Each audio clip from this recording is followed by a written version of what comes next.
Hey everyone, it's QuickyBaby and welcome back to World of Tanks. And right now, I am pretty much tanked out, I can tell you. I've been doing Wargaming's challenge, marathon, whatever you want to call it, to be able to try and get the Borask vehicle on my free-to-play account. And I think I'm about 35 hours in to a grind, which is probably going to take me about 40 or 45 hours. Probably nearer 45 hours. These challenges, they're definitely not for the faint-hearted, as I've been highlighting to everyone. But each time, these challenges seem to get a little bit harder. I'm not gonna lie. Maybe it's because when I was grinding for the EBR 75, which was the first free-to-play challenge I tried to do on the account, I thought, well, wow, I'm finally gonna get a premium tank, a tier 8 premium tank on a free-to-play account. Definitely worth the investment, right?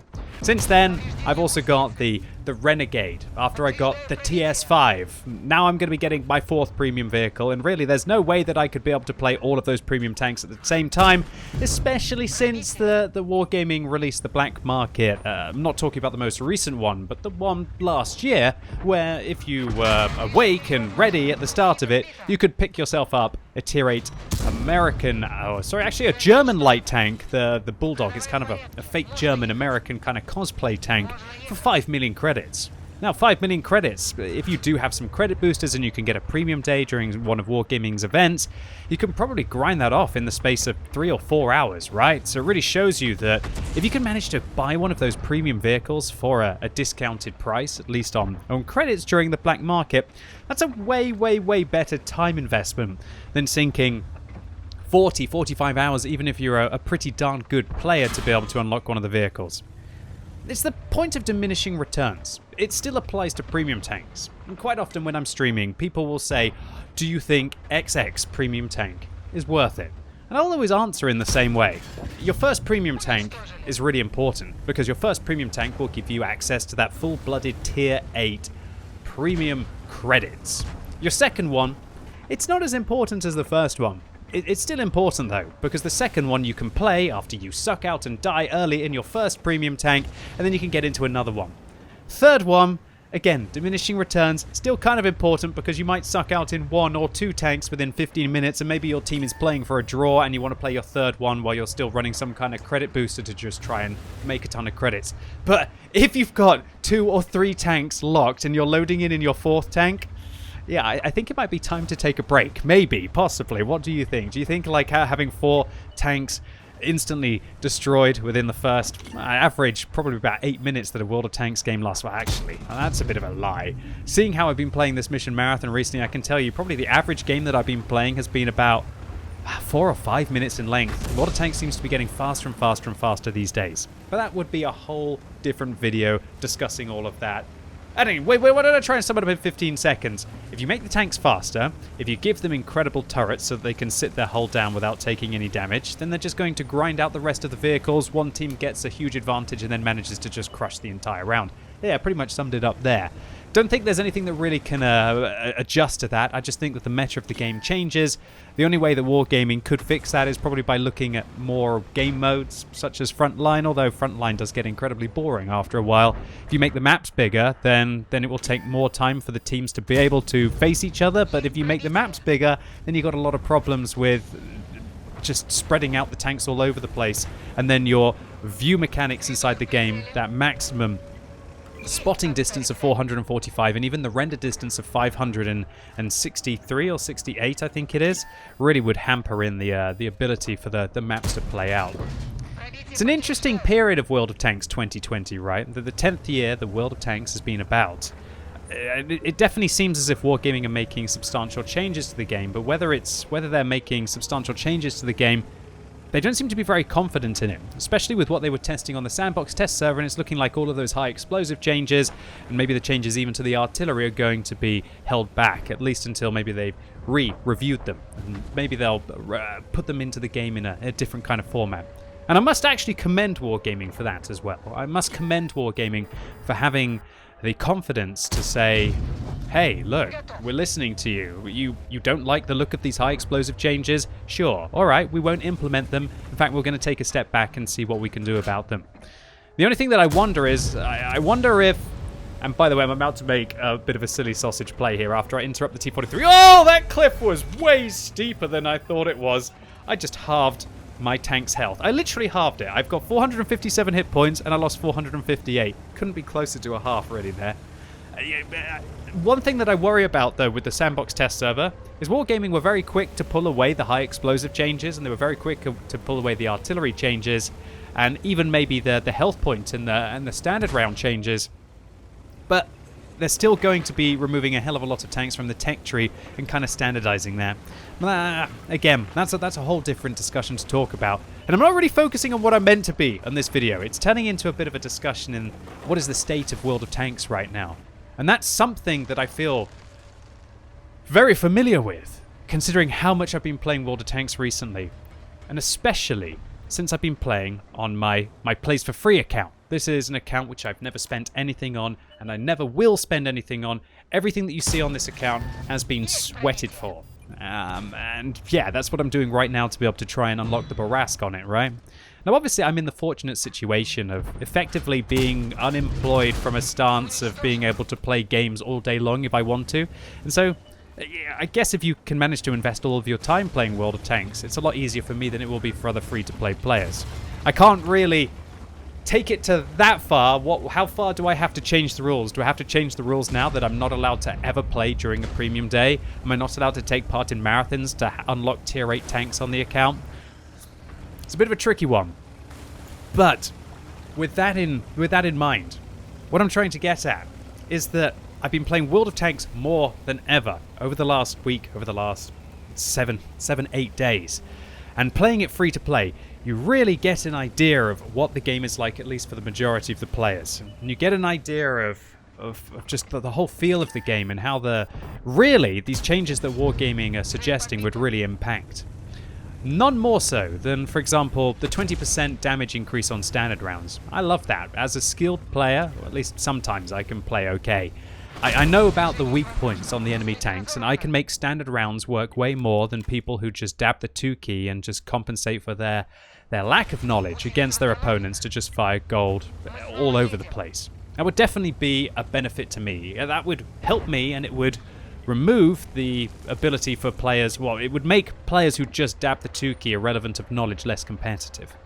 However, I can also tell you, having been a free-to-play player, having played against a lot of very overpowered premium tanks in some of my tier 7 stock vehicles recently, that it would just make some of the situations that you get yourself into when you don't have the top gun almost impossible. You can't penetrate some lower plates on vehicles, even at equal tier with gold rounds if you've got a stock gun. I was in a situation where I was in a mill. I've just unlocked the mill on my free-to-play account. You know, that tier 8 Swedish auto-loading heavy tank, and I'm having a bit of a mare with these shots. Oh no, I can't believe I missed 2 on the artillery. That was a sitter. I should have hit that one. I missed it by about that much. I would slow down the replay. I actually had a look at how bad I was to miss that one, and it looks like I'm just going to choke the third as well.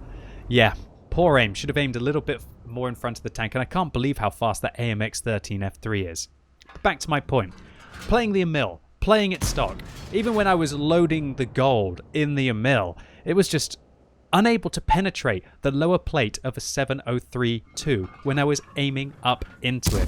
Come on, artillery, when are you gonna die? Come on, this is for my top gun right now, and this AMX-13 F3 is giving me the slip on multiple shells. Is it gonna miss am I gonna miss my 5th shell? Oh, thank goodness, finally, it's down.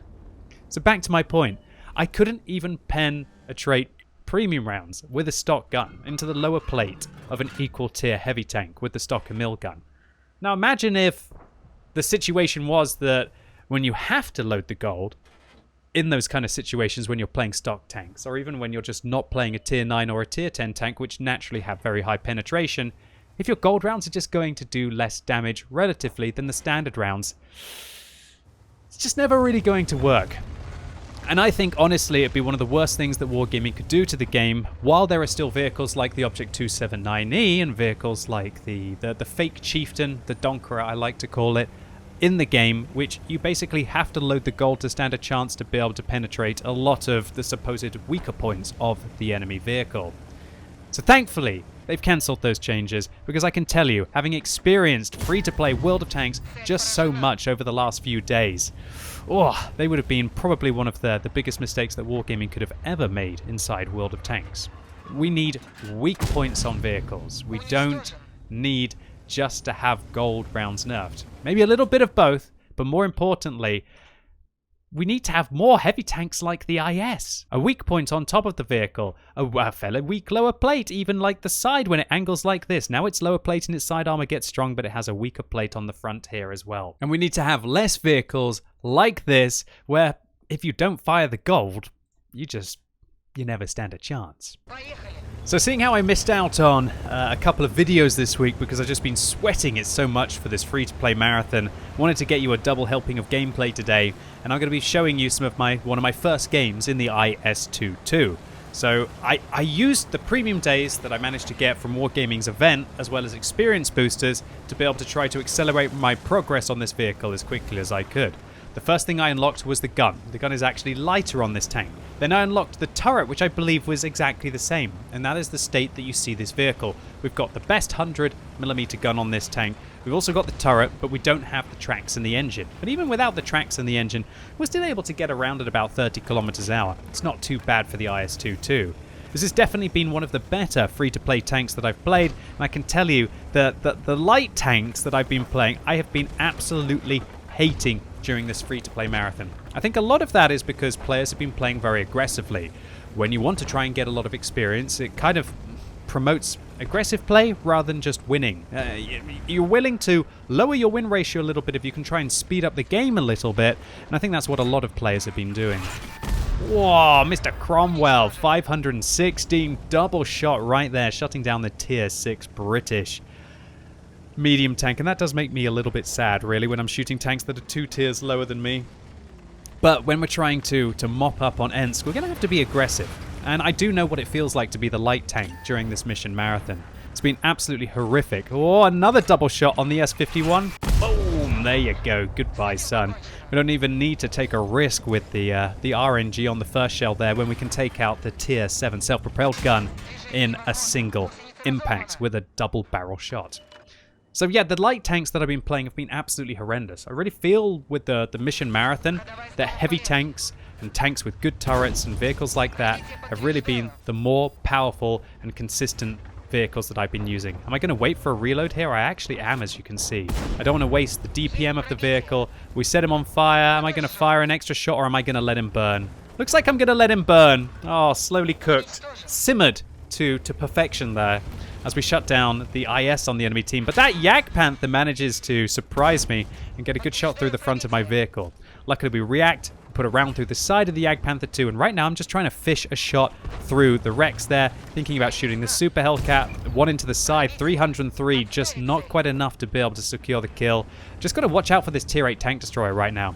So when I'm engaging a Yak Panther like this in a double barrel tank, it's very important to look at which barrel is loaded, and it's the left one. So that means that if I come around the corner, a lot of my armor will be exposed to the Yak Panther. And it looks like at the time I didn't really pay too much respect to that, and the Yak Panther shuts me down pretty hard. Luckily for me, however, I'm going to reload in time to be able to handle him, but the P-43 Tur shuts him down. So I penetrate another double there on the front of the Britannia Panther. He was at 302 hit points, which means I would kill him less than half the time with a single shell with a 300 Alpha. And I've really got to be quick here, because as we can see, there's a Defender, there's an IS-3, they're tearing their way through the western flank, and I've got to try and get stuck in as quickly as I can to be able to shut down this M6. But I've also got to be careful because there's the IS-3. Oh, a quick bit of angling. Hopefully he's not going to be able to catch me here, making myself an awkward target for the IS-3. But he does manage to penetrate me and even rolls high for 440. Wow, this is not starting to look good. I got to shut down this M6 quickly with a double tap and then try to retreat a little bit. And right now, with only 69 hit points, it's starting to look rather great for my team, considering that the IS-3 is at near enough 1,000 hit points. Alright, so firstly I want to shut down the KV-2, who just managed to get taken out, but I'm also worried about this IS-3 managing to come around the corner and harass me. But right now, I feel like we've got to get stuck in. We've got to try and take out the KV-2 before he manages to reload, otherwise he's probably going to be taking down one of my allies. And I look to the left just to make sure the IS-3 isn't harassing us, and oh dear, Mr. Pantera, I don't want to leave you in the line of fire, but I think I'm going to have to, my friend. I'm quite happy that the IS-3 chose the Pantera and not me there. I'm not going to lie. And right now, in retrospect, I should actually be actively harassing this IS-3 a little bit more. Maybe I'm just allowing the full reload to happen, and I'm actually loading some gold rounds now, because one single bounce, especially against the defender or the IS-3, would prove my complete demise.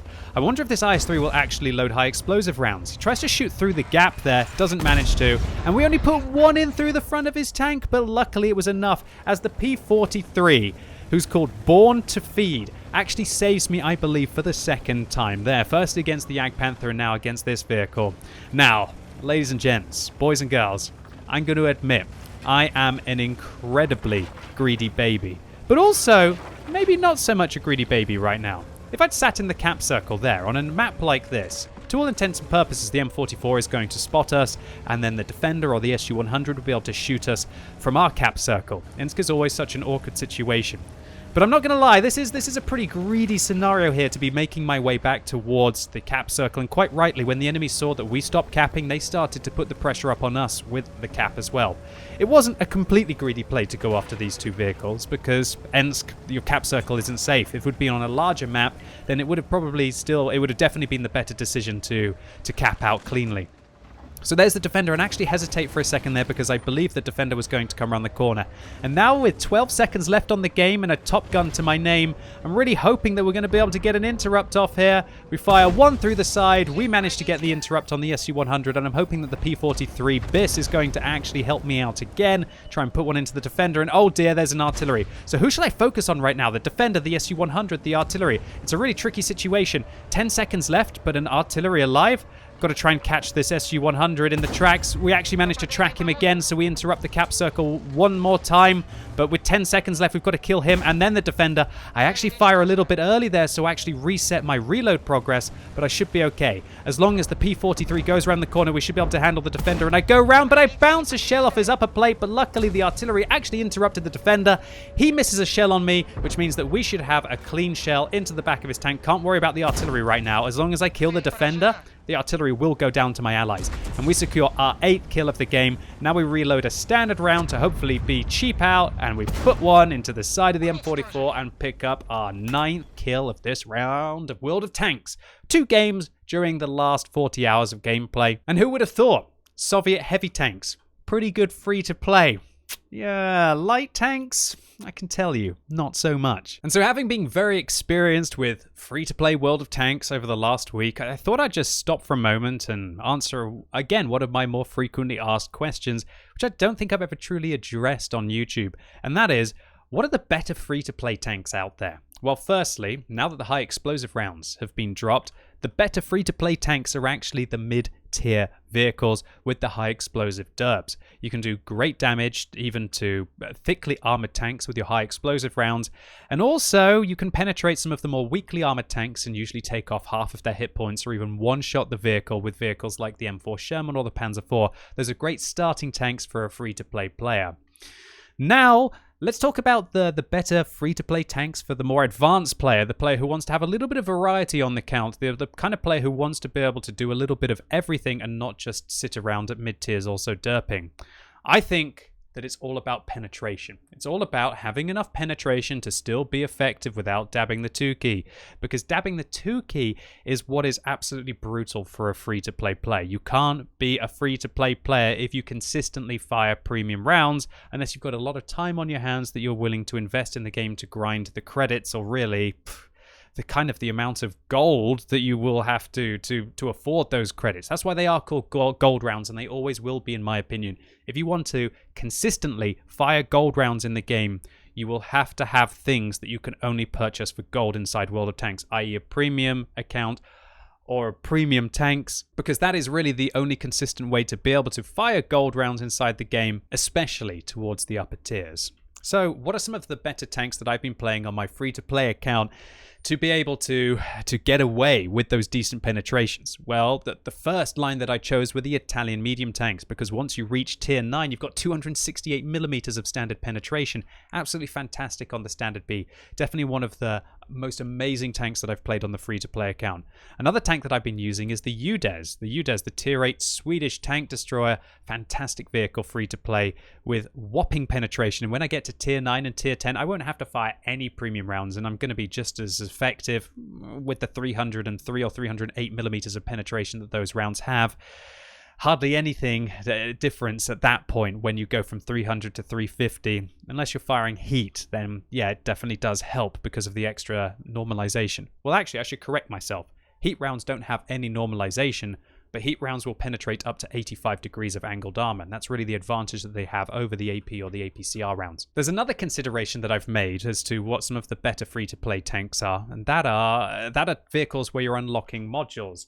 I give you, for example, possibly one of the best free-to-play tanks you could ever get your hands on, and that would be the Object 430. Have you seen the modules on this Tier 9 Soviet tank? Oh yeah. No need to unlock a gun. No need to unlock a turret. All you have to do is unlock an engine, and it only gives you 40 extra horsepower. But this is the biggest joke.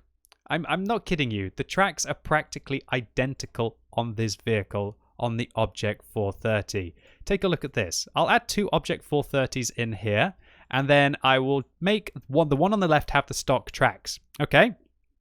Exactly the same.